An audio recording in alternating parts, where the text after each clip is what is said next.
It's time to go! Hello, everyone, and welcome to Claude and the Banksters. Hope everyone is well and safe. Welcome to everyone in the chat. We've got a great show tonight. It's a start of a brand new review the Premier League show that we're going to have every Monday, especially when the football's back. What we're going to do is pick 3 or 4 of the games over the weekend, and we're going to have their representation of the teams that we're going to have. So we've got people like Craig from AnfieldAgenda. How are you doing, Craig? I'm very good, thank you, Terry. How are you? Yeah, not bad, thank you. He's going to be our Liverpool representative and come on and give his view of the games when they're back on. We've also got Sophie, the hairdryer treatment. How are you doing, Sophie? I'm good, thank you. Glad to hear that you're good as well. Hope everyone else is all right. Thank you. She's going to be our Man United representative. And we've also got a player from Leicester, Jamie Vardy, with us. Can I swear on this show? Yeah, of course you can. Chat shit, get banged. Should you be drinking in pre-season, Jamie? Okay, no. No, pleasure to have me, lads. Pleasure to have me. I love all this sort of stuff. Love making content and just talking about football. So it's good. Missing it big time. So excellent. So obviously Lee will be our Leicester representative. Also, I'll have my fellow Bansters and the main man with me. We've got Diesel with us. How you doing, Diesel? Hope you're well. Hi, Terry. Yeah, I don't know why I said that. Yeah, all good. Hello to everyone in the chat. I'm buzzing. I mean, we've got Craig, Sophie, and Leon. I mean, it just doesn't get better. So, listen, guys, appreciate you coming on. All joking aside, really appreciate it. And hello to everyone in the chat. It's going to be a good one tonight. Alex Wilden, hello, mate. Hope you're well. Omar, Carl, Tayyib. Carl, sorry, just one thing before we crack on.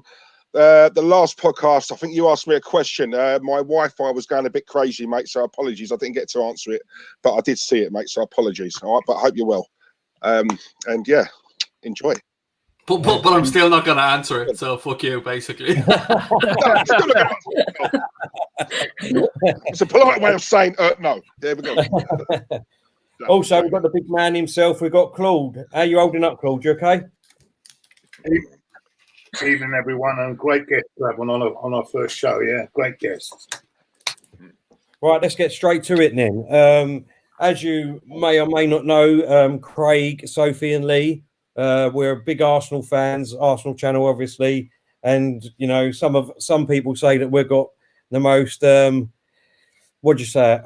diverse fan base out there. So what I'd like to do is get your perspective on some of what we've been talking about, like, for instance, the transfer window with your teams. What your fans talking about? Are you actually looking forward to having a transfer window, getting players in?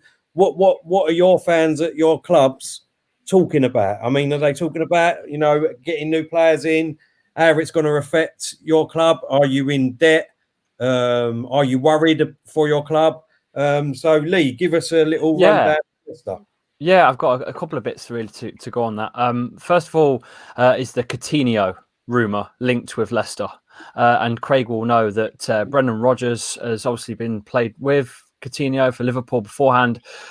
So I don't know how true that rumour is and how much is to go on it. But I mean, if he's played with him before, Leicester potentially have got Champions League football, depending on how this season's finished. Who knows? And we've also linked with, I think it's Rangers' Alfredo Morella. Is it Morales?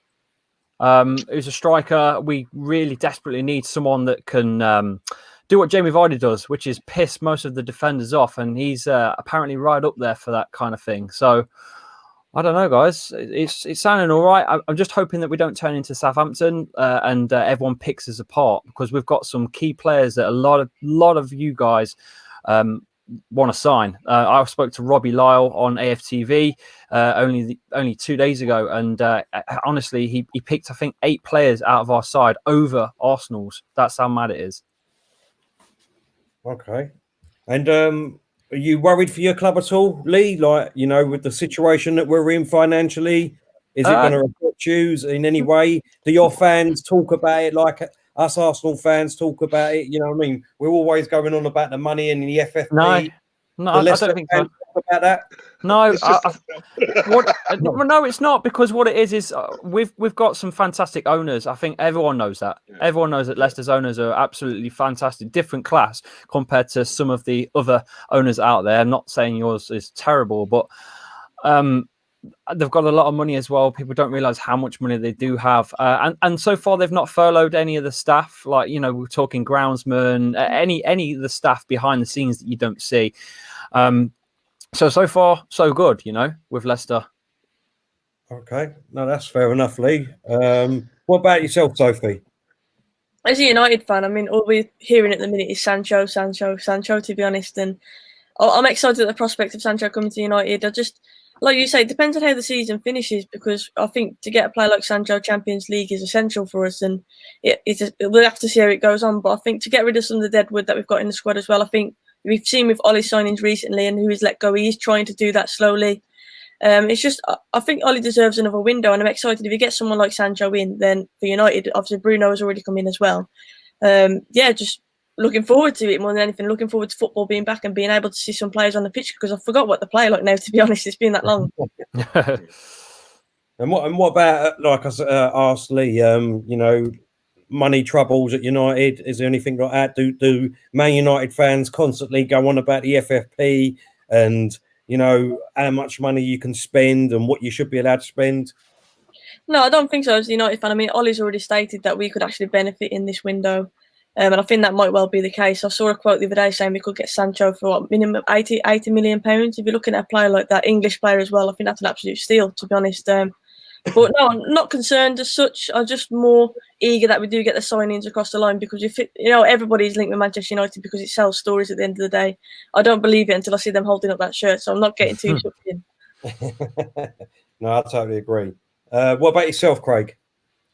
It's been a bit of a mixed bag, to be honest. I mean, I was rather hopeful on a few things, and then I read an article in the Mirror from David Maddock, who's a journalist that I hold in high regard, and he said that Liverpool and other major clubs could stand to lose between 85 and 100 million pound next season if football is played behind closed doors for a year. So that has to be taken into account. Yeah. Now, for us, clearly, Timo Werner is somebody who's been linked to Liverpool very strongly. €60 million buyout clause. For me, that's a no-brainer. On top of that, I'd like to see somebody like Houssem Aouar or Kai Havertz added to the team. I mean, I'm not going to lie, I wouldn't mind Jadon Sancho, but I kind of agree with Sophie. I think most likely, if he is to move from Dortmund, it probably will be to Manchester United.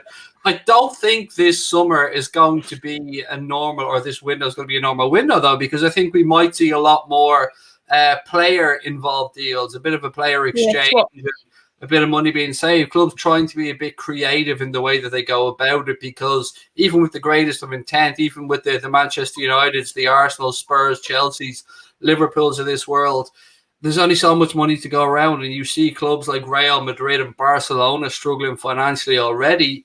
I don't know, man. It's going to be a difficult one, but we had a quiet summer last summer, so I will bang my head against the wall repeatedly if we don't at least get Timo Werner in.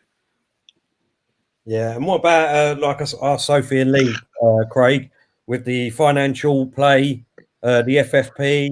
Are you worried at all that Liverpool, you know, obviously, you know yourself, they wanted to put their non-playing staff on furlough at the beginning. Any worries about that? Well, I think I might have said to you guys last, that was a disgrace from moment one. I mean, I can't stand over that, and I don't see any Liverpool fan that can. From a financial perspective, no, I don't think we were in too bad of a shape. First club to post pre-tax profits of 100 million, I think, last year. Not that that's worth much, but we also have that new Nike kit manufacturer deal kicking in this summer as well. Which is kind of why more for me it makes sense that we do go out and get maybe a Werner, because you want to push those shirt sales because of the 20% that Liverpool get from any Liverpool merchandise with a Nike badge in it that we sell. So it makes sense to try and bring in a player to launch that, you know, new kit manufacturer. I think we're okay. I think FSG have run the club very prudently, to be fair. We've been very good in our sales of players over the years. I think we've got more money than a lot of the players have been worth. Coutinho as an example. So I think we're okay. I think we'll tick along. Okay. Yeah, that's fair enough, mate.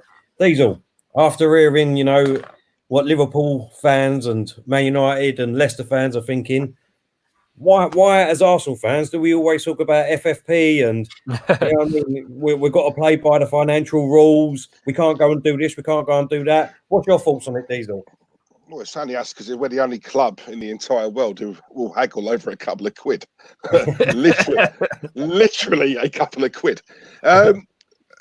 Listen, we're like the Del Boy of football clubs, aren't we? And I think what it is, I think with a lot of it, if you look at Liverpool, right, in the grand scheme of things, if you're talking gross spend, they've only spent 27 million more than us, right? The difference between us and Liverpool is they've spent well, you know, shrewd signings, you know. And one thing I will say, I mean, I look at Henderson, I would kill to have a player like that at our club, right? But you guys bought him from Sunderland, right? You bought Robertson from Hull. With our fan base, Craig, if I'm totally honest, you know, with a lot of our fan base, if it comes out that we're about to buy a player from Hull, there'll be a meltdown because it's Hull. You know, I can understand it. And like when we brought Andy Robertson in, there wasn't the fanfare that there is about him now. I mean, we were hopeful for sure, but I think our manager over time and our recruitment team with Michael Edwards has earned the right that if a player could be like Takumi Minamino, 7.2 million as an example, and we went out and signed the young kid out on the right-hand side, who, of course, his name escapes me right now because I'm live on a stream and I'm going to sit here like an idiot, from Fulham for ridiculously low money as well. I can't. Sorry? Who signed from Fulham? Sophskjaer. No, we signed a young... Oh, my God, how's his name? Oh, yeah, I know what you mean. I'm absolutely... This is what happens to me on my stream all the time. I draw absolute blanks. Harvey Elliott. Harvey Elliott, who I think is going to be an absolute superstar down the line as well. So, and Sepp van den Berg, Kiana Hoover, we've invested wisely in young talent, and our manager has shown that there is a way through. So, I mean, sometimes the unsexy signings aren't, you know, too bad. But for Tierney, for you, I honestly was expecting him to come in and light the league up. I heard nothing but good things from any of my Celtic mates who watched him play, and I'm surprised. I know he's had some injury issues, but from your point of view, mate, I mean, to even hear him talked about as a potential transfer with Leicester, I think, if my memory serves me correct. I was baffled by it. You see, from your side. I was talking about this with Robbie, and to be honest with you, lads, the Arsenal fans, well, most fans that don't watch Leicester for 90 minutes, Ben Chilwell, because this is what we're talking about, Ben Chilwell, right? The swap deal. Ben Chilwell is not as good as you guys think, right? If you watch him for 90 if you watch him for 90 minutes, he's flawed. His system's completely flawed. He drops out of position. He leaves our man Soyuncu wide open constantly. Every game, he's got two men all the time. He loses the ball. His control's horrendous. His ball awareness is not great. I think he's overhyped because he's had an England spell. I really believe that. He's a good player, but I don't think he's what people really do think. I really mean that. So I don't know. I don't know where that transfer rumours come from. And I don't know. What do you think about Ben Chilwell, you guys? Well, I'm going to say about what Lee just pulled out. I don't want that to happen, to be honest with you. I think I know that Brendan Rodgers is a big Tierney fan, obviously, and it will make sense for Leicester. It don't make sense for Arsenal whatsoever. You're right. With people, we all go on. You watch him every week, didn't you? As you say, 90 minutes. You can see the score. And I said that to Robbie. I remember I was doing the same as you with Robbie, and he said, "No, I'll take Chilwell, No, I said, "No way. You've got to watch him every week." And I said, even you. I said, you. I remember you having conversations with me. I said, even you don't rate him. And Chilwell. And on the other day, you told him you didn't, and he couldn't believe it, could he? Exactly. You told him. I think I'm not Chilwell. With young English players, I mean, we've said that about many players in the past. Like, we overhype them far too much, and that's why I'm a bit on the edge about Sancho. I'm not saying he is overhyped, but I feel like don't you know what I mean? People just hype them up far too early. In my opinion, Dele Alli, exactly the same thing happened there. And I think he had a spell with England, and since that point, people just assume then that he's consistent, they're that good. But you obviously see more of him. Arsenal have already got Ben Chilwell. His name's Xhaka. Oh my God! You can't rate him that low, surely. Look. You cannot rate him that low. I'm just saying. Blimey, you really hate Ben Chilwell, didn't you? Yeah, It's just not. Wow. It's just not as good as people think he is. That's the thing. He's a decent player, but I'd rather have Christian Fuchs on left back still, and he's like 33, nearly 34. How would you compare Chilwell to Luke Shaw, for example, for United? I've never really rated Luke Shaw that much, to be fair. But I mean, Luke Shaw's a better player for me. You think? Yeah. Wow.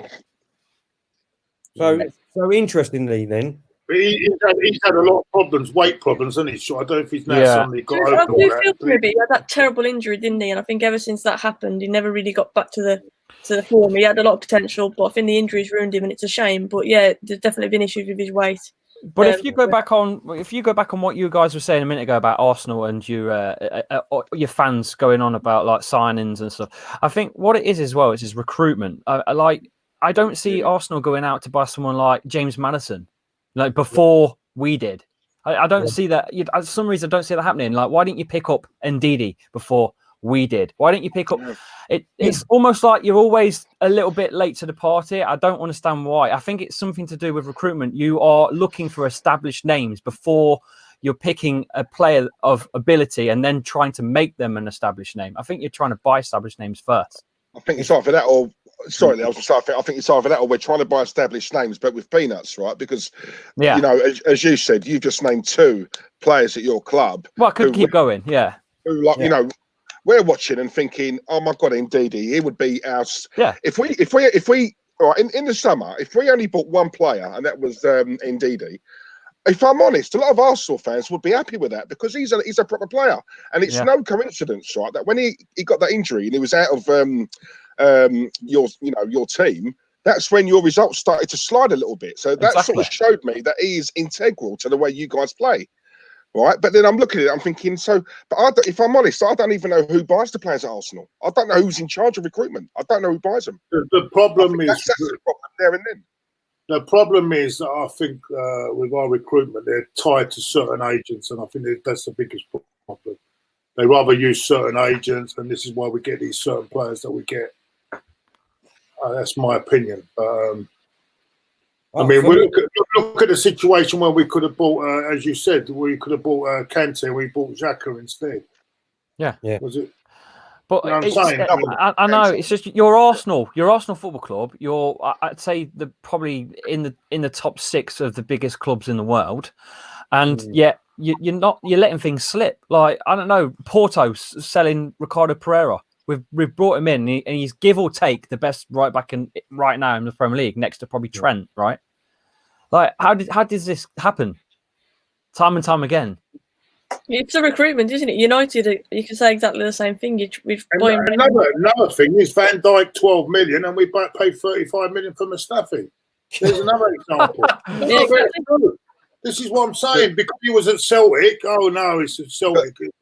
We didn't. We get someone from Valencia was rejected at Everton. But guys, I mean, I don't know if this is true. I've heard it is. Are we the only club who are buying players based on that? You know, that stat pad, that computer thing. Yeah. You know what I mean? No one else is doing that. They're using the scouts. This guy's no better. He's just using certain agents, and that's it. That's why we're linked with certain players. It's like playing FIFA and signing people who are good on FIFA. Exactly. Well, that was what Wenger was good at, wasn't it? You know, Wenger, if you look at he needs to bring a book out of all the players that we could have signed and we should have signed, because that's all you hear about Wenger now, is that all the players that he could have had, he could have bought, but yeah, he didn't, and he went for these other players. Why? Why? Well, he asked Zlatan to do a trial, didn't he? Was it Zlatan Ibrahimovic? He asked him to do a trial. Yeah, and he didn't want it. But he came back and said, no, I don't do auditions. What we do is that I want to, you know what I mean? I want to get everyone's opinion. I was going to ask before, how much did Leicester pay for Kante in the first place when they bought him? Do you remember? It was. I can't remember I think it was about 2 or 3 million or something, wasn't it? It was very cheap.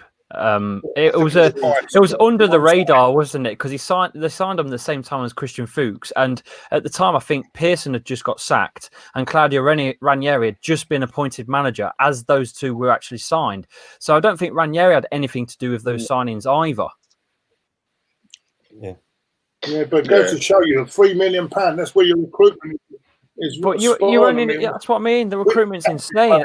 It's look at Harry Maguire. I know, like that, yeah, Harry Maguire, another player. You know, we sold him for £80 million, and we held him down until we got a really good price tag. And that's the same with Riyad Mahrez. You only need to search the Vichy picture of him holding his ears. I know it's a joke, but he was literally holding him down. It was being a Mardy bastard at Leicester for a full season, but we got the price tag we wanted. Right, exactly. No offense to Sophie, but I do think Man United, they got their pants literally pulled down with that price tag of £80 million.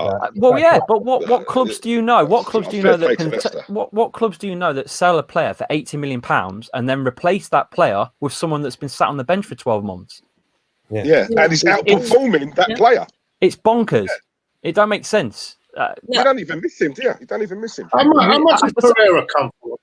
I'd say we miss Harry Maguire at set pieces, to be quite honest with you, because we haven't got a target man. We haven't got no target. One from a set piece for us. Like, well, there you go then. But that's what we haven't got is in the air now. We have got nothing up in the air.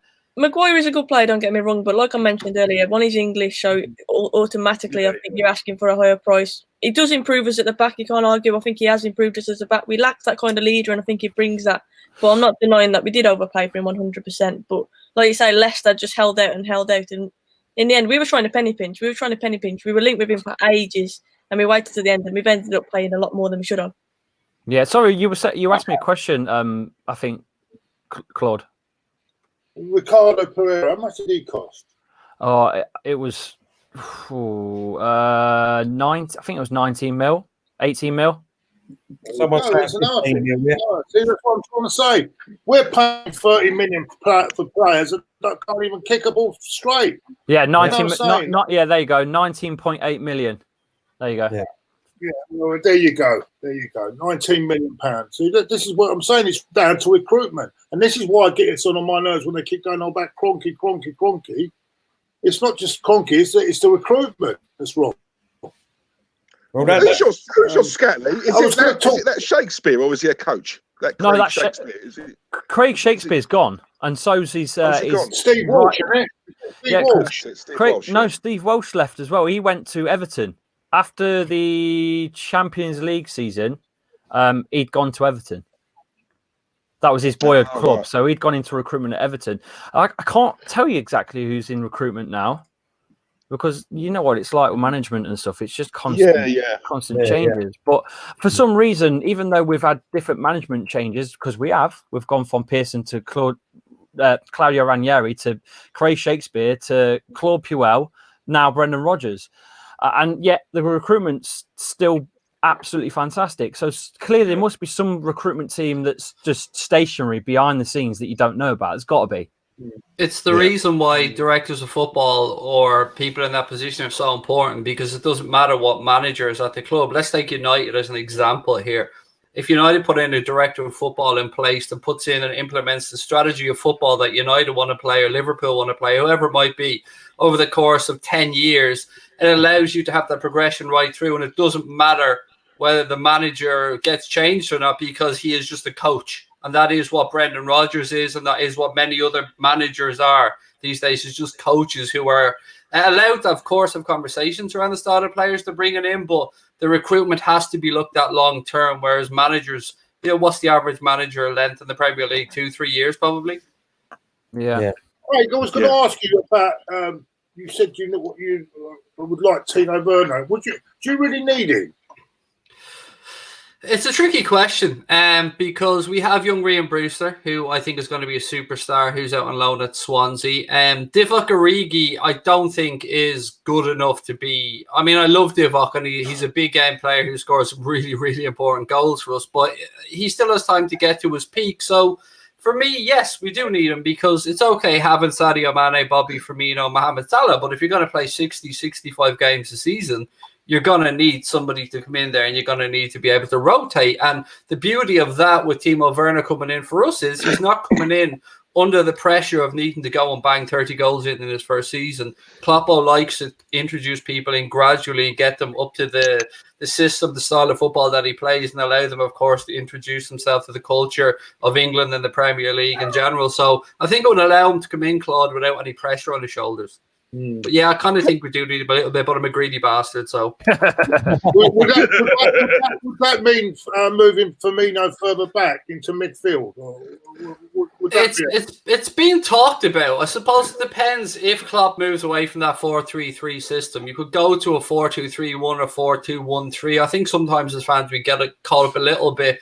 We still have one of your old boys as well, a man who I absolutely love, and Alex Oxlade-Chamberlain. And if that boy can stay fit, I tell you what, he's loved by Liverpool fans for varying reasons, and he can be a game changer for us from that midfield position. So yeah, Firmino absolutely, as you say, Claude, could drop in playing the hole behind if necessary, as could Takumi Minamino, as could Curtis Jones. And this is the part of the stream where I sit here, rather arrogant and kind of just shrug my shoulders and go, yeah, life's pretty fucking good, I'm not going to lie. You know what it is, right? You know what it is, Craig, right? You saying all that, this is what makes me a little bit jealous, if I'm honest, of you guys, because Claude just asked you a question, right? And what he asked you was, do you really need him, right?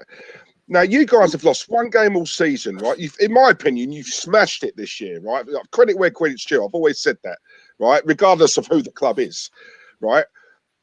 Anyone in their right mind would think you don't need anyone, like your team is set. But Klopp, this is what I like about, this is what I always say about a top manager, right? And it's reminiscent of Fergie, right? Yep. No matter how good you are, right, you constantly improve. And what Klopp's trying to do, yes, you do need him, right? Because of obviously, the amount of games. But also, don't forget, he's coming in, and that's basically Klopp's way of saying, right, to that front three, yes, you're great. Yes, you're brilliant. Yes, another season, you've all smashed it. But don't you dare rest on your laurels. Because if you do, I've got a man waiting in the wings, right, who's good enough to come in right now and take your spot. And this is what we said, Tel, about healthy competition. Keep the players hungry, right? And because if they get complacent, it all falls apart. And that is what a top manager does. Fergie did it season in, season out, even in seasons where he didn't have to, or people felt he didn't need to. He did it every year, one or two top players, just to keep the squad hungry and keep it fresh. So you know what? Fair play to you, because that's exactly what Jurgen Klopp said as well. He said that sometimes you just need to bring in those one or two bodies to kind of refresh things, increase competition, and just get a fresh face in around the training ground as well. But that's why I had such a gripe against Wenger and all, because for me, Ferguson was fantastic. I hated him, don't get me wrong. I hated him when we was playing against him. Just looking at that strawberry nose wind me up. But the thing is, when we went that season unbeaten, for me, Arsenal should have went on for 3 or 4 seasons and dominated with that team that we had. And he should have went out. Don't get me wrong. We had such a fantastic team. The players, Bergkamp, Omri, Vieira, Sol Campbell at the back, Seaman in goal, Dix. We had such a great team. And the difference between Wenger and Ferguson for me is, like when Ferguson went out, they won the league that season. He only needed one player that he knew would make that team go on to win the league next season. That one player was Van Persie. It didn't matter how much he cost. It didn't matter what team he played for. If Ferguson wanted him, United went and got him. Yeah. And that is why United were so dominant. And that is my only gripe against Wenger, is because he should have done exactly the same when we went unbeaten. We should have went on, but he didn't do it. He stagnated. He thought the players that he had were good enough, which they was, don't get me wrong. But every team were buying new players so that he's freshening up. What? Wenger's biggest thing, the thing I can say about him is loyalty. He had too much loyalty to players, you know, and that was his biggest problem for me. And that was the problem that I think these players threw him under a bus. They threw him under a bus, all because he was loyal to him, right? And that's a lot of this man is a massive part of the reason why some of these deadwood average players are still at this club. right? Because they would not get in anywhere else. Whereas Fergie, if he had to be a bastard, he'd be a bastard, right? You know, there was no room for sentiment, you know, and that's what we need to get back to, like that sort of. Do you know what I'm saying? Otherwise, we're just going to continue sinking. Do you think, Arsenal fans, do you trust Arteta? Do you think he's the guy to take you forwards? Like, do you trust him? Because obviously, similar thing to what we did with Ollie, a lot of United fans are mixed on whether he's actually the guy to go forwards. Do you trust Arteta? Do you think he's the answer? Claude, do you start off? I don't think it's just Arteta. You've got to look at as well as Arteta, it's the recruitment as well. The recruitment in the singing the same tune as the coach. You know what I'm saying? As someone was making a point there about that. Was it you, Lee, that was making that point? Yeah. About the coaches and the recruitment having the same way. And well, that's the thing. It's like you let players go as well, like for free. Like, what the hell? Like, why would you let Aaron Ramsey go for free? Do you know what I mean? Why did that happen? But apparently, that was Emery said it wasn't. He didn't want that to happen. It was out of his hands. So this is where the problem is. So sometimes the coach here has got his hands tied, but then he should come out and say it at the time, not wait till when the whole thing's all over and done with. He should speak out at the same time, you know. But yeah, I'm not sure. I'm not sure about it. I know Terry's a big fan. I don't know about where Diesel comes from here. I'm more on the fence with this one. I remember everyone going mad about Emery when he was on that 22 match unbeaten run, saying he's turned everything around.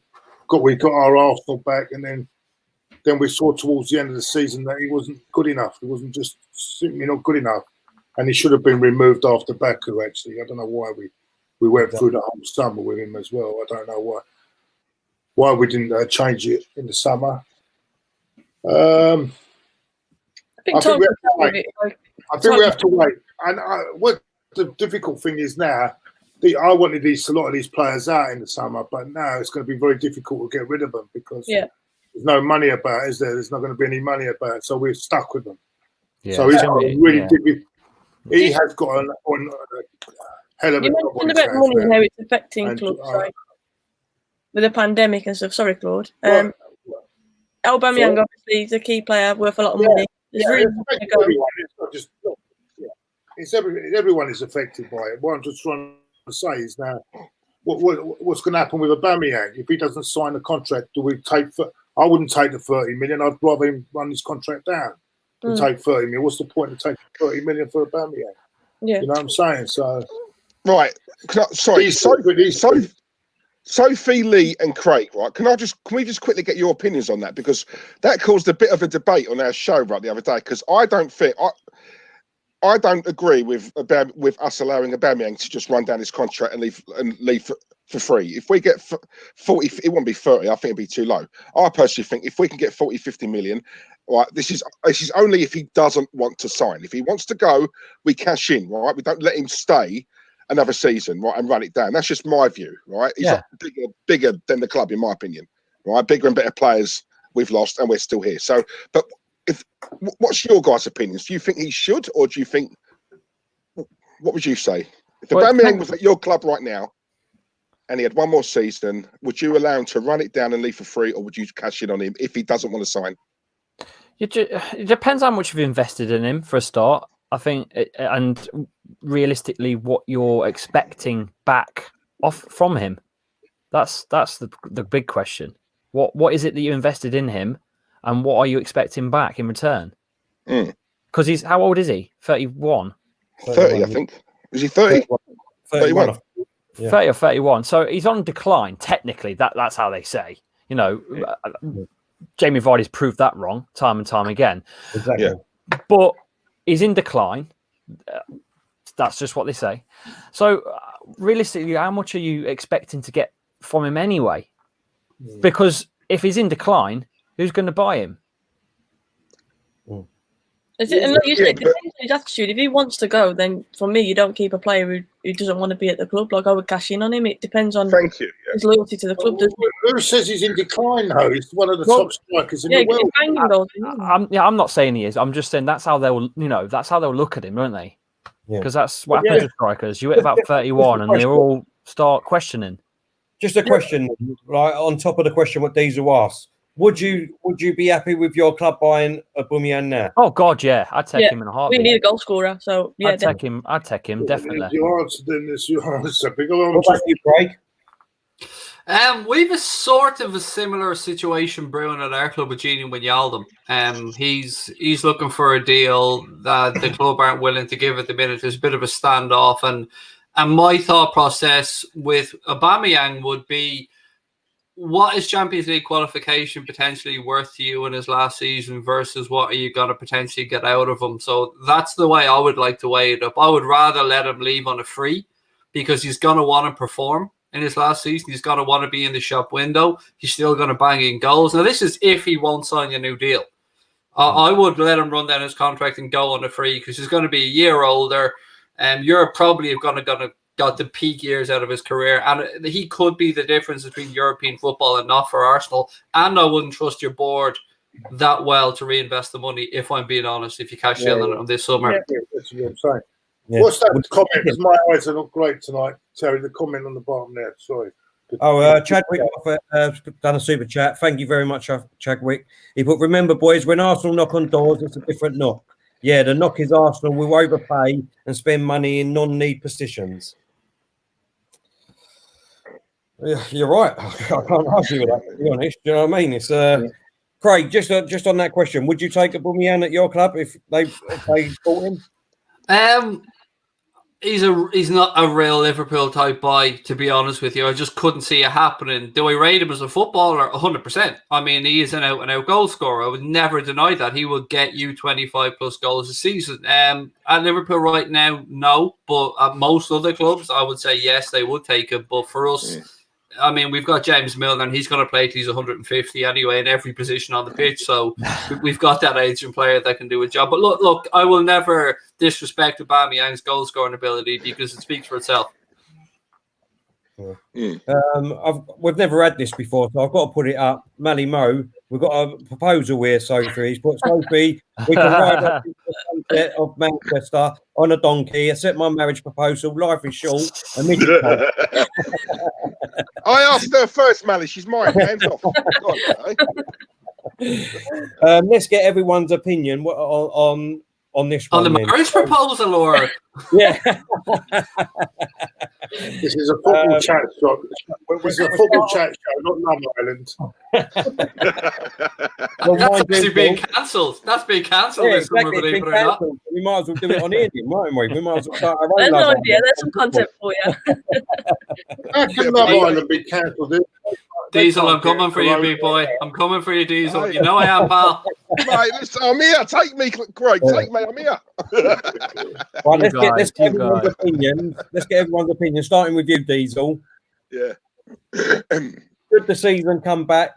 If it doesn't, what's going to happen? Seeing as we've got Craig on here with Liverpool, should they get the title? Should it be void? What should happen? No, listen. I've always said, I'm a massive believer in credit where credit's due. Liverpool have done something amazing this season. You can't take it away from them. They've lost one game in the most competitive league in the world, right? You have to. You'd have to give it to them. And listen, as much as there's going to be Arsenal fans, I'm sure there's going to be fans in the chat room right now who are going to say, "Well, why should we? Why should we?" But that was us. Be a different story, wouldn't it? Be a different conversation, right? So you got to be fair with it. But if they're going to do that, then you have to relegate teams as well. Then you've got to put, obviously, you have to work out who you're going to put through to the Champions League. Then obviously, if I'm honest, Till, as much as we talk about the Premier League all the time, I really feel sorry for the clubs in the lower leagues, mate. If I'm honest, because a lot of them are not going to survive this. So. We're lucky that obviously we support clubs who are, very, very rich and obviously got rich, wealthy owners and are in the Premier League.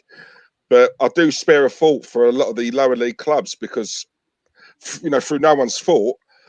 I mean, I've read about, certain clubs who have had to let go of their first team players who they were looking to sign, to obviously extend their contracts. But because they're the biggest earners, they can't afford to pay them. So they've had to let them go. Now, if this carries on, God forbid what's going to happen to those clubs. And I think we don't really talk about the lower league clubs enough.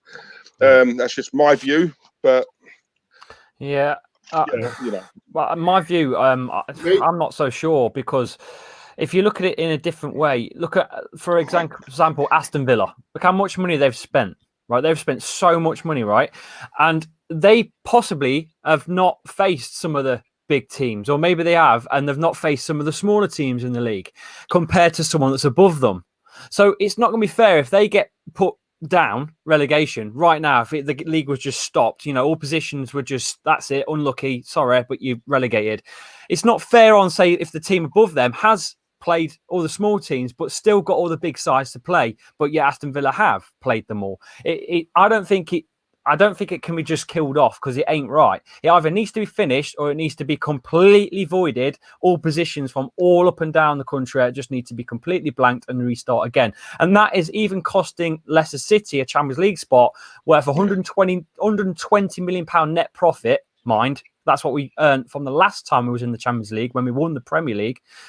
I don't know. It's a lot of money, but at the same time, it's not fair across the board. If you're just going to hand a trophy to Liverpool but not relegate stuff, that's not going to happen either. That's just not fair. You can't give them the trophy, because personally, I don't think he'd want this trophy without the ribbons on, because that's what it is. You're giving the trophy to Craig without the ribbons on. He wants the goddamn ribbons, don't you, Craig? You want the red ribbons around that trophy. You don't want just some trophy. It's tarnished. Regardless if he gets it or not, it's tarnished. Because if he gets it, it's damned if you do, damned if you don't. No matter what happens with Liverpool now, they will get ridiculed either way about this league title. Yeah. That it was the one where it wasn't quite complete. Or if it is complete, under, with no fans around and whatnot, it'll be the same thing. It was a bit iffy, wasn't it? You didn't really win it. It's screwed. Just before I come to you, Sophie, we've got a super chat here from the Dugout Football Channel. He said, Claude, Terry Diesel, thoughts on Eduardo rumours. We'll come back to that in a minute. Dugout, Sophie. Firstly, shout out to Doug. Doug's a big fan of my channel as well. I know he supports AnfieldAgenda as well. But yeah, I think in terms of the season finishing, I think, like you say, you can't just give Liverpool the league. They haven't won it. However, we all know as football fans, I'm a United fan, and I'll sit here and say they deserve to win the league, because they do. But I just think it's just a messy situation. You think of teams who are fighting to get into Europe, teams like Sheffield United spring to mind for me as well. Like, what's saying they're going to have a season as successful next season? Like, nobody predicted they would be so far up and competing for a space in Europe, and it's heartbreaking. And teams like you say, Aston Villa, most likely going to get relegated, have spent a lot of money. And obviously teams coming up from the Championship, West Brom and Leeds as well, two teams who are flying in the Championship. What's going to happen there if it's voided and they don't come up? Again, they've invested a lot to try and get promoted at the Championship to get back into top flight football. If you void it now, what happens there? I think it just gets really messy. In my eyes, I think we need to finish the season. If that means we have to wait, we wait. Obviously, we need to wait until it's safe to do so. But I do think we need to complete the season to make it fair. Cheers, I am, yeah. Just before we come to you, Craig, because obviously you're at the top of the pile at the moment. Claude, what's your opinions on it? I don't think there's any fair way. What I would do is I would cancel, not void it, cancel, which is a different thing altogether. Hand Liverpool the title, and no relegation. Have 22 teams next season, and the points decided on the league positions would be by pro rata. So for this same amount of games, we know, like. 28. What's the minimum they've played between them? 28 games. Their first 28 games. Everyone's 28 games. I've seen a few people saying it'd be like a tournament-based thing where you got teams who are fighting for something, who are fighting for Europe or promotion. That's how people are saying it could be like a playoff, a tournament, like an American playoffs. Yeah, almost. I'd hate that. Yeah, and I think Liverpool would as well. No. I think that's the only way. I didn't have the 22 team season next season, or we wait till September. But we don't know how long is this going to go on for before we can even get out on the streets again. We don't know, do we? So I feel like the longer it goes on, the more likely we are to cancel. I feel the longer we are waiting for what we don't really need. What we don't need is the break between seasons. We know when they say after you used to have a 12-week break. We don't really need that because they've had a big break as it is already, haven't they? Yeah. So they don't really need a big break after the season's ended. So that might be a thing to look at as well. So I think let's give it a bit more time. See if apparently they're coming out in June or something. They've got to think they're trying to get games started in June. Yeah, I'm behind closed doors. That won't happen. The thing is, you know what? Behind closed doors, we've watched an England game before behind closed doors. How boring was it, lads? Come on, talk to me. It was horrendous. It was. Yeah. I know. There's worse things going on in the world, but it was bad. And if that's the way that the football is going to be, I'm not really interested, to be honest with you, because football it's a fan sport, and I think the games can be changed from just atmosphere of fans alone. So without that, it's not for me.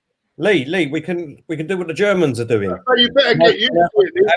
Cardboard cutout. Get used to it. The Germans. Well, apparently, right, there's rumours that the next. What was that, Claude? Will be beyond closed doors. Yeah. You better all get used to it because they reckon we're not going to get spectators in the ground until next 2021. So what's going to happen next season is going to be behind closed doors. Well, you know what's going to happen. Anyway. You know what's going to happen there, Claude, don't you? Man City will win the league because there'll be nothing different for them. Hey. Oh, exactly. Well, I have to get it in. I'll tell you what, you say that, but Arsenal won't be far away with the Emirates, I'll tell you. So, no one's asked Craig. No one's asked Craig about the title. Let's give Craig the floor. There. He's sitting on top of the old tree at the moment. So, what's your thoughts of it, Craig? I'm going to try and be as diplomatic as I can be here. The Voiders can kiss my ass. Let me start off with that. Anyone who says Voider can kiss my ass, and I'm going to explain why they can kiss my ass right now.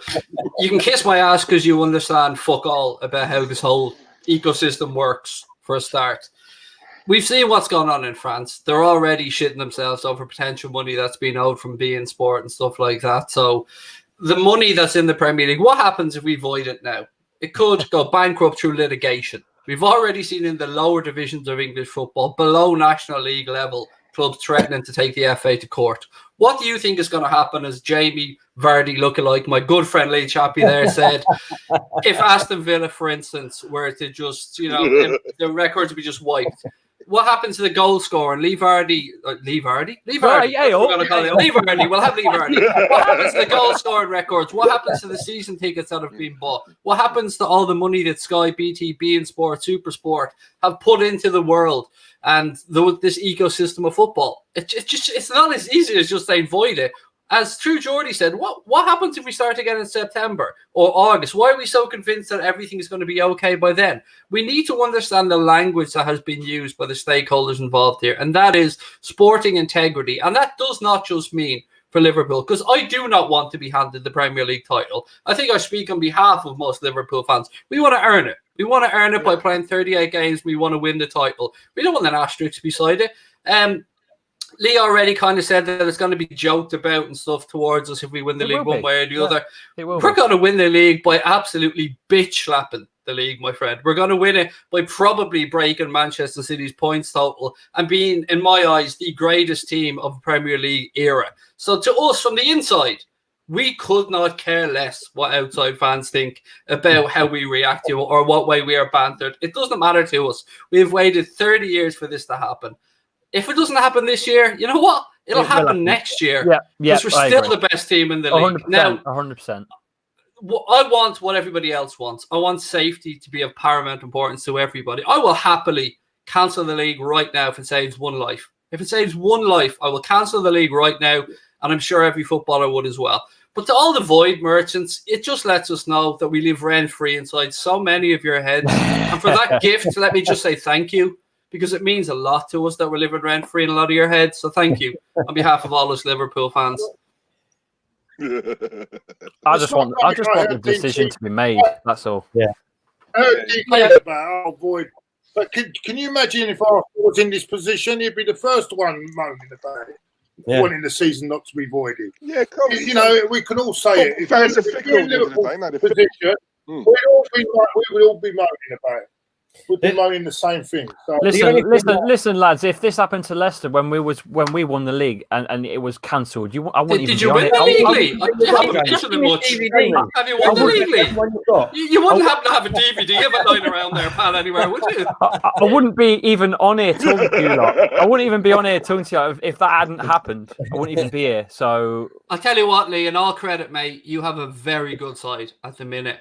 And you deserve that league title when you won it, mate, and you deserve your European spot now. So as much as anything else, I want to see you guys get that Champions League spot that you deserve. And I'm genuinely intrigued to see how United play out with their charge towards Chelsea in the Champions League spot and the relegation places as well. So I wanted to finish because, one, I want football back like the rest of us.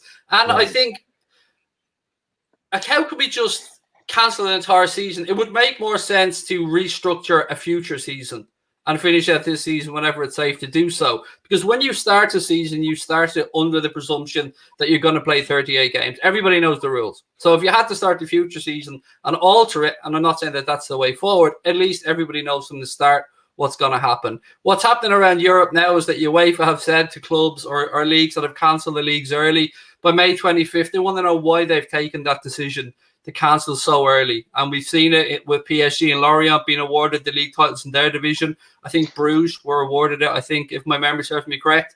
And the Eredivisie, I believe, is being cancelled to the best of my knowledge. So I think some have acted a little bit early, and then I think some are being a little bit too optimistic as well. Like the German league, we've already seen players, I think, from 3 clubs test, or at least 3 people test positive since they've gone back training. Now, what happens if that happens 1 game in or 2 games into the Premier League resumption? I'm sure there's plans in place for this, but do we all, I don't want to say overreact because that's not the correct word, but at what point do we draw the line and say, okay, look, just this can't be done?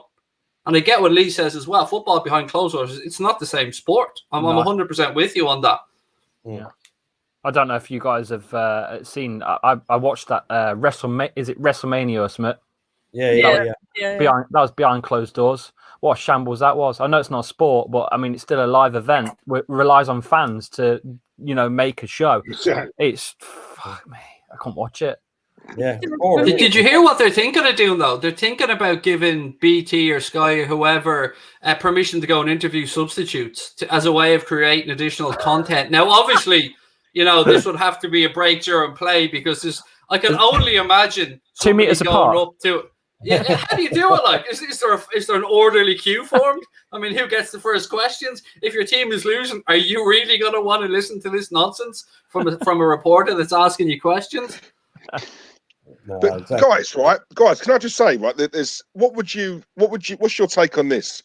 Because I think there's something behind it, right?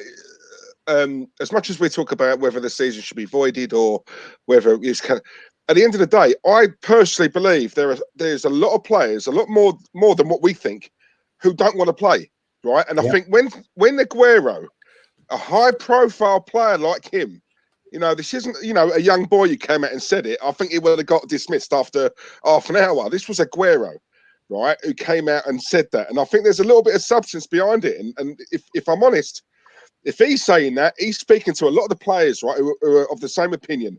So it's one thing us saying, if we can get the season to finish. It's another thing trying to convince a lot of these players, right, to play. Because let's be honest, they're well within their rights to say, do you know what? No. Yeah, it's interesting. I'm terrified to walk around the shop. I'm terrified to go to the shop. So imagine having to go and compete and play football against people. I get it completely, that concern. Obviously, I play myself, and I had to play in a cup final literally the day before that lockdown happened. And I should have been playing in that final. I mean, I've got grandparents who've been ill recently, and I was saying, I don't feel comfortable playing. But then it's a really awkward position because you feel like, well, I can't be the only one who's not playing. I've got to play for my team. Do you know what I mean? You're put in a really awkward position as a player. But at the end of the day, they're humans. And for me, like, a human life is worth more than entertainment. Of course, we all miss football. I miss it deeply. But until it's safe to do so, we shouldn't even be considering it coming back because football, for me, it is just a game. When you think of it and you break it down, it's simply a game. And if someone does have to get coronavirus and someone does die, who then takes responsibility for that? Because I'm pretty sure nobody would want to take the rap for that. Well, the thing is, you just said, sorry, what you just said, Sophie, the whole reason why it was brought up earlier that what's the show? The Football Terrace. Love Island. The whole reason why that's not going ahead is because insurance companies won't go near them because of the virus. That's what's going to happen with footballers. Insurance companies are not going to pay out anything for anything if anything happens to these players. So they're in their right to say no, we're not doing it, and I totally agree with them. I mean, because to be honest, it was only a couple of weeks ago we done a show, and before that, I was all for the season being finished. It's got to be finished, no matter what, because there'd be too many uproars with Liverpool not getting the title, all the Champions League places not getting set out properly, especially where Arsenal's got a game in hand, and I think it's Aston Villa got a game in hand, is it? Because the team, they've got, if they won that, they could come out of the relegation zone. So I mean, imagine the court cases that's going to go on if they did get relegated with a game in hand. It's just ridiculous. Yeah. Leon are seeking advice, aren't they? Leon, I think, are seeking advice because obviously the situation in the French league, and they're going to be missing out on Europe next season. They're according to because they finished it where are in the table now.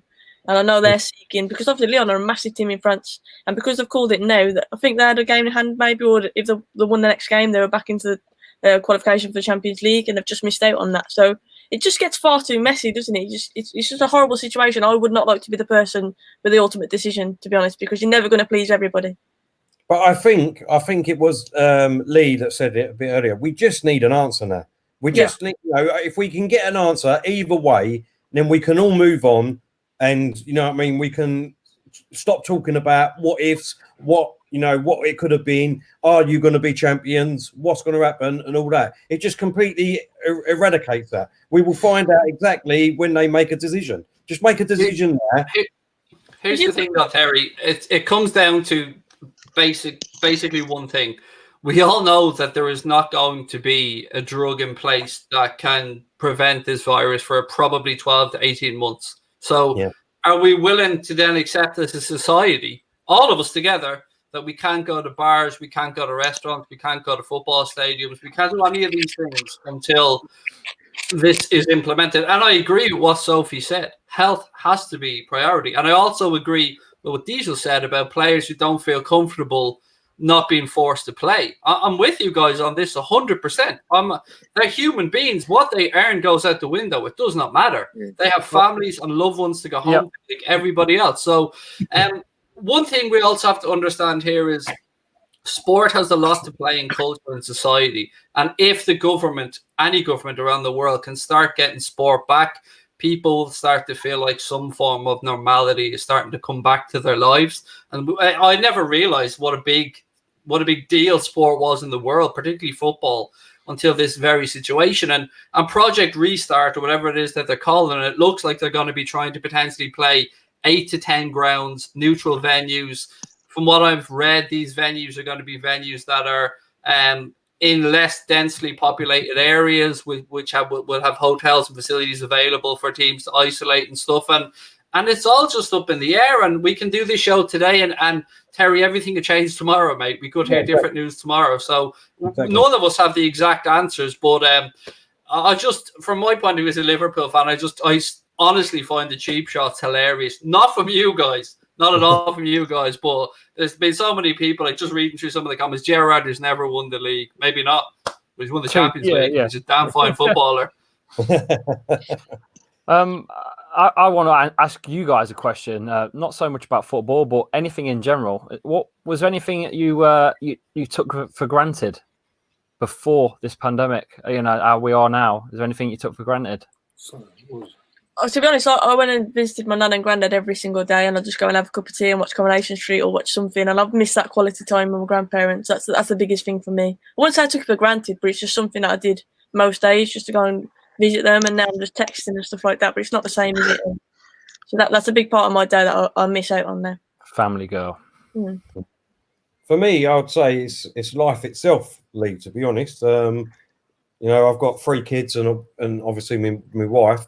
They've all, my 2 eldest one have been furloughed, same as my wife, and my youngest is not at school. So for me, it's been a bit of a, dilemma. Do I still go to work?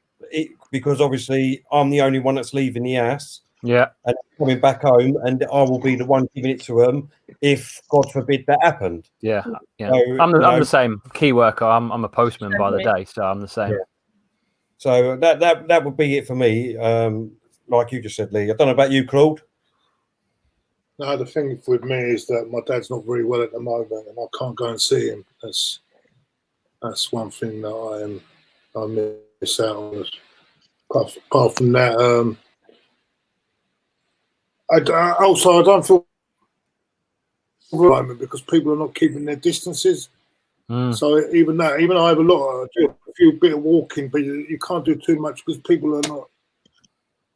They don't use that distance. They all come next to you and everything like that. It's very, I agree. very frustrating at the moment. Very frustrating, and the biggest thing for me is not being able to go and see my dad, who's not very well at the moment. Well, best wishes to your dad, Claude, and I hope he recovers. Yeah. Keep your chin up, Claude. Keep your chin up, mate. What about you, Craig? Firstly, again, best wishes to Claude's dad. Lots of love, mate. Lots of love to you and your dad. I've actually, I've looked at this from a different perspective on how I could answer this question. Not so much as what I've taken for granted. It's more I've learned to understand what is important to me and not to sweat the small stuff, like whether it be the banter from other football fans or stuff that used to maybe wind me up a little bit or get in my head. It caused me to be arguments, and that would then affect my mood, which would then, affect how I interact with my kids and my wife. So I made a point of making a list of things that are important to me. And if I'm going through a rough period or if I'm in an angry period, I can look at this list as a reference point of things that I truly value and the things that mean a lot to me. And I want to just try and stay grounded. I mean, it's easy for us to all say these things. I'm sure we say them with the greatest of intent, like every New Year's resolution that we make. But my wonder is how quickly the arrogance will set back in from all of us. I mean, how quickly these best intentions will go away. And I hope we can all remember this because it's one of the biggest things in all of our lives. Like it's a massive thing that's after happening. And I mean, there's one thing that a Chinese business leader wrote down, and it's something that I've kind of been holding dear and reading through. And if you don't mind, I'll just take a second. It says, good times build confidence, bad times build character. And I think that is true. That is extremely true. I think we'll all be better, stronger people, more appreciative people at the end of this. And that's what I wish and hope for everyone, as well as love and safety, of course. Yeah. What about yourself, Diesel? I don't know. It's tough, really. Do you know what? It's I don't know. It's just more. It just feels like a lack of freedom. Listen, I know it sounds really small and it's minor, right? But if I want to go to Tesco, right, for a pint of milk, I'm in that queue for an hour. Do you know what I'm saying? Or if I want to get some, all joking aside, it's just it's convenience is lost. Yeah, you could just walk into a shop. Do you know what I'm saying? You're hungry, obviously, you're on the road driving, you can pull in at a drive-through, right, and get something to eat. I miss the gym personally. As soon as the gym's open, God knows when that's going to be, but as soon as that is open, I'm going every day without fail because, it's. I always think, I'm going to go today, and then obviously it can't be bothered. I'll go tomorrow, right? I think, touching on what Craig said, we're all like that. We all put things off. Right? There's always a tomorrow. Tomorrow, right? And sometimes we think we got all the time in the world. One thing I will do is live life more. When I'm reading about people who are dying, losing their lives. I think in the paper, the other day, a mother passed away and literally 4 days later, I think the husband went. For any child who's got to see both their parents go in the space of 4 days, it's disgusting. That just, it shouldn't happen, right?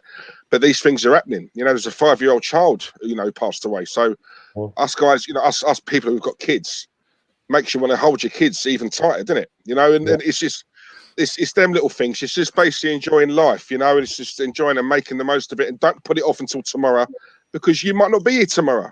Don't get negative, but let's be real. It can go like that, So I think it's just enjoying life and making the most of it, if I'm honest. But see the one. Sorry, Do Craig. you guys think that this will shape? Sorry, Claude. Go ahead. Buddy. Sorry. No, go on. Sorry, Matt. It's the internet, Matt. I didn't know. Go on, carry on. I was just going to ask, do you guys think that this will affect us moving forward? See, I'm somebody who loves to shake hands when I meet somebody. And yeah. I love that interaction, the human interaction of shaking someone's hand, saying hello, lovely to meet you. And I just wonder, will this change what is the new norm? Or what is the norm for us moving forward? Craig, the next time we meet at a next event, mate, we'll have to touch shoes. Mate, I am going to go up and give you one big ass hug, whether you like it or not, brother, because I love you and you know I do, and you're getting nothing but a hug from me, pal. when we meet up, You know the thing as soon as we end live, we're having a party with you, Claude. What worries me more than anything is that because of the money situation, that this lockdown, right, will end too early, and people will and there's going to be serious deaths.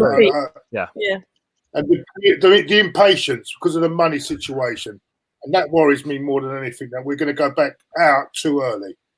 That worries me more than anything, because I think until it really clears properly, I don't think this lockdown should stay on. I know it's hard, and we're all suffering for it, but I don't think we should be making even for another 2 months. I would even go another 2 months. I think the elderly in our society have been rather screwed over as well. I really do feel like it's easy to say, the median age of somebody dying was 83, but you know that person was 83 with family. It doesn't matter whether you're 83 or 10. Like a life is a life. Yeah, I think one thing I will say from lockdown is that I've seen the best from certain people, especially around my area. Like I've been doing a lot of shopping for a lot of elderly in the area, and literally I gave an old woman a bag of shopping the other day, and she literally burst into tears on the doorstep, and she's just so grateful. And I think seeing that side of people, like just helping other people, I've seen a lot more of that. And that's one thing that's a positive that I can take from this. I think you've really seen the best in people. I think in some cases you've seen the worst in people. And we've heard about the Kyle Walker stories and Grealish and people like that, and people who aren't following the rules that we know of. But I think we've seen a lot of people where the best has come out of them. And I think in times like this where people stand together, that's something that I love to see. And me personally, I've had a lot of messages checking how I am now. I'm back at work, wishing me well. And I just really love that. I love how people are sticking together. I got to meet you guys through that NHS stream that we did together, and that's been a blessing to be part of that stream. It's been a blessing to see what the AFTV and the United Stand guys did, what Captain Tom did, and as Sophie said, it does bring out the best of society. But it is sometimes a shame that it has to be the Joe Sopers and the regular folk that have to make these things happen. You know, I think sometimes big industry could do a little bit more than a lot of them have done to help out. I think there's going to be a huge growth in mental health issues as well, being locked down for so long. I think a lot of people with mental health have suffered. I know I've struggled the odd time. I mean, I've been through all sorts of stuff. I won't go into it, but you know, I think there's going to be a lot of that going forwards. Yeah, but we've also got to be a bit more selfish and realise that if you end this lockdown too early, it could be even more horrific. So we've got to be very careful when this lockdown ends. Very, very careful. Do you know what? I'll be honest, guys. From what I'm seeing at the moment, I don't even think lockdown is in place anymore. No. If I'm honest, people are relaxing already. Way too relaxed. Way too everyone's relaxed. out. Everyone's Listen, out. I'm out in the day every day. I'm out there. I'm out there for 4 or 5 hours a day, walking the streets. Right? So I'm a postman. I see everything. Are you getting tested, Lee, with your job? Are you getting tested regularly to make sure you're okay? I'm actually booked for a test next week. I thought you were getting your DVD then again. I can if you want. I don't mind. It's a 2-disc special. What's it about, Lee? Tell us, what's it about? Lee, stop doing that. Otherwise, you'll be classed as a Tottenham fan with Peter Mac when they won the league, mate. My eyes are not great. The chat on the screen here. Oh yeah, sorry. We've got a super chat here from Chadwick Moffat. He said, "Claude, did you hear that Fabregas' biggest regret thus far is his career is not raising a trophy as Arsenal captain?" I don't care about that. I don't care about Fabregas. What he done to us, mate. I've got no care about him at all. Claude's favourite player. That's how I feel. I don't like the way he left. Plus, I don't like the way he said he wouldn't play for another English club, and then he went to play for Chelsea. Not interested. They all do that. They all do that in this I'm day and sorry, age. yeah, well, that's fine, but then don't say it. Then keep your mouth shut. You know, I'm sorry. And the way he treated Arsenal, after all, Arsenal, if it wasn't for Arsenal, they built his career up in the first place, yeah. And then he goes, if he weren't allowed to go to Barcelona, he wouldn't train and things like this. And I didn't like his attitude. I just didn't like his attitude at all. And that business when he done in Spain with the Liverpool goalkeeper, what's his name? Pepe Reina. Yeah. When he was with that shirt, that was disgusting. Yeah. You know, laughing his head off. You're an Arsenal player. Come on. No, I'm sorry. I don't have no love for the guy. I wanted to take his flag up on the bridge. I wanted to rip it down. I don't know what he's still doing on the bridge now. Yeah. Let's quickly go round, starting with you, Diesel. Who do you think's the most loyal player has been for your club, our club, your clubs? What, today or no? In who you know. Who would you say? For Arsenal, I would have to say Tony Adams. Do you know what? I didn't even know this, right? But the other day he came out, didn't he? He said he was approached by Sir Alex Ferguson twice.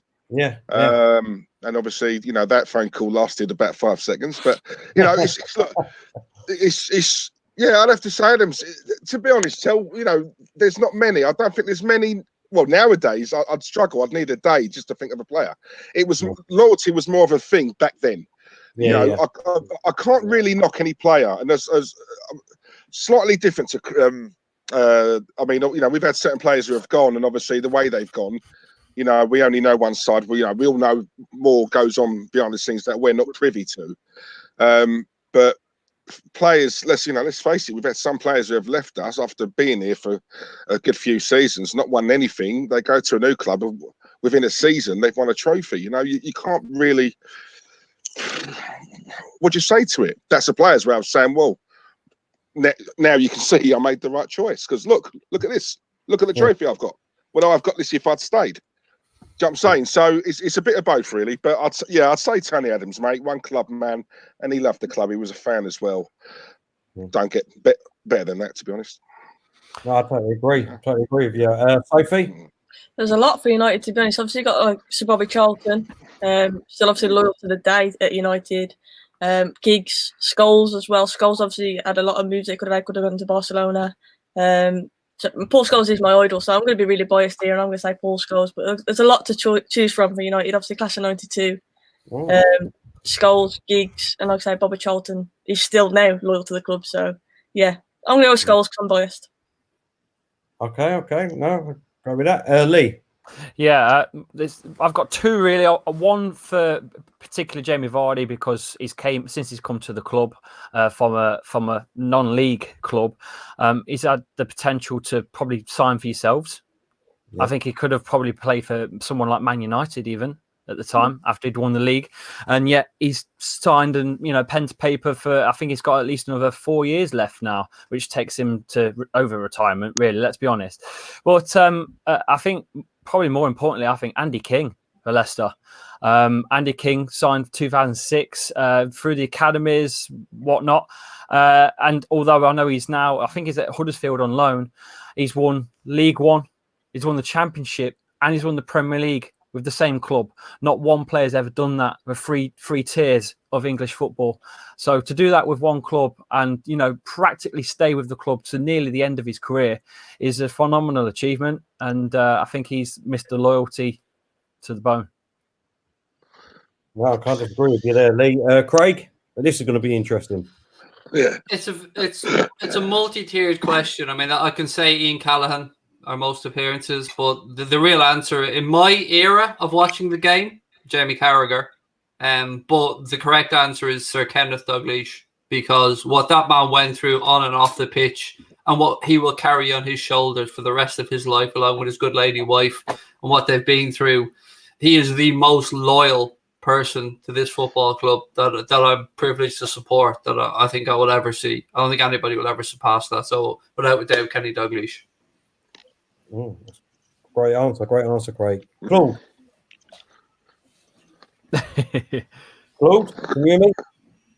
I think Claude's going to say Fabregas. You know what? I didn't hear the question in the first place.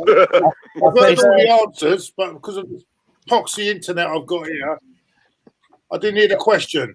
The question is, who do you think's been the most loyal for Arsenal? Robbie Van Persie or bust.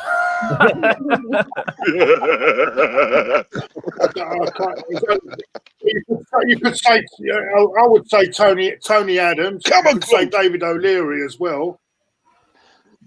And you could also even say Dennis Bergkamp, because he could have easily gone without, there was contracts given to him which were ridiculous at the end, giving him 1-year contracts, and he still stayed loyal. You know what I'm saying? So I think them three really stand out for me: Bergkamp, O'Leary, and Adam, and of course, unfortunately, Rocky as well for me, because I thought Rocky would have still been there, and if it wasn't for Graham saying that because of his knee injury, I'm sure Rocky would stay at Arsenal, didn't leave.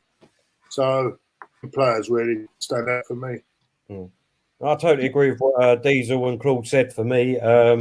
Obviously, Tony Adams, David Rocastle, David O'Leary. But for me, obviously, Tony Adams was fantastic, don't get me wrong. But for a foreigner to come over and show loyalty like Dennis Bergkamp did, and he had offers from massive clubs and turned them down to stay at Arsenal, I think shows unbelievable loyalty. So I would have went with Dennis Bergkamp myself. So I think Lee needs to shoot, Lee. I'm going to shut up shop now. Sorry, Lee, you need to shoot, do you? Yeah, I've got to be sort of heading off for 9, if that's all right with you boys. Yeah, no, we're finished up now anyway. I just want to thank everyone for coming on. Obviously, Craig from AnfieldAgenda, thanks for coming on, mate, and agreeing to being our Liverpool representative, and hope to get you back on soon. Lee, being our Leicester representative, thanks very much for doing that, mate. We're all up for a Jamie Vardy party whenever you're ready. Good bit of banter, lads. Good bit of banter. I enjoy it. Sophie, thank you very much for being our Man United representative. I'll tell you what I'd like to do in a couple of weeks, if you're free, is to come do this again, but we can pick best 11 out of all of our teams. Oh, your sausage. I'm up for that. So that'd be interesting to see what we come up with if you're up for that. Yeah. But once again, thanks a lot for coming on. Diesel, thanks again for being with us, mate. Yeah, brilliant. Yeah, thank you all. Just before we go, I'd just like to say next week we'll be doing the same again, but we have got Dom from West Ham. He will be our West Ham representative. We'll hopefully be having him on, and we'll be having what's his name? Sorry, I forgot his Andy from Man City TV. He's going to be our Manchester City. Sorry, Claude. Rafe, is it Man City? Yeah, Andy's right, from Man City, isn't it? Andy from Man City Fan TV. Yeah, we'll be having him too, and one more to be confirmed yet. And then, as I said, guys, Craig, Lee, and Sophie, our messages, and we'll sort out about doing that best 11 one. Yeah, man. Definitely. Thank you for having Absolutely. me. Thank you. Thank you, Sophie. Thank you, Lee. Thank you very much again, Craig, for being on. Pleasure always. I hope you've. I haven't kept you on too long. I know you're all very busy people. So. I just hope your old man gets better, mate. Yeah, best wishes, Claude. Keep smiling. Yeah, lots of love to you, buddy. All right, take care. Right, thank you very much. No, wait. And thank you for sign out. Sign out. Thanks everyone for being in the chat. Oh, do I have to? Yes, come on. All right, then. It's time to sign out then, right? Do it for it's time to go!